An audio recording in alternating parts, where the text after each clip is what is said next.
nacionale të tranzicionit. Mirëmbrëma, zoti Basha. Mirëmbrëma, Krishtin. Zoti Basha, LDK-ja po ju rrëfuzon sa herë po mundet. E patë edhe idenë sa i përket qeverisë së tranzicionit. Për ne ka qenë me rëndësi për me u tregu konstruktiv, për me ofru një solucion tjetër të radhës, për me i dhënë udhë hapjes dhe zhbllokimit të institucioneve.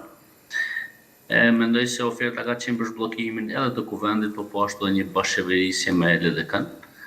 Po besoj që ka qenë një ofertë shumë e sinqertë që fatkeqësisht u refuzua nga Lidhja Demokratike e Kosovës, apo ndoshta më mirë të them nga zoti Abdigjiku, për shkak se unë e besoj thellë se elektorati i LDK-s, po edhe ai vetvendosis, mendoj që thellë në brendësi janë në pajtueshmëri që ne të bashkëpunojmë bashkërisht. Mirë po fatkeqësisht leadershipi jonë këtë rast zoti Kurti dhe kryesia jonë pajton, mirë po ja që kryesia e LDK-s ose ndoshta Lumir Abdigjiku në këtë rast po refuzon që ta dëgjojë edhe elektoratin e vet, edhe t'i hapë rrugë zhbllokimit të institucioneve. Përveç që pra e refuzoi një bashkëpunim eventual me vetëvendosjen pra kreu i LDK-s Lumir Abdigjiku, siç e thash zoti Basha ka propozuar një qeveri nacionale të tranzicionit. Si ju duk kjo ide?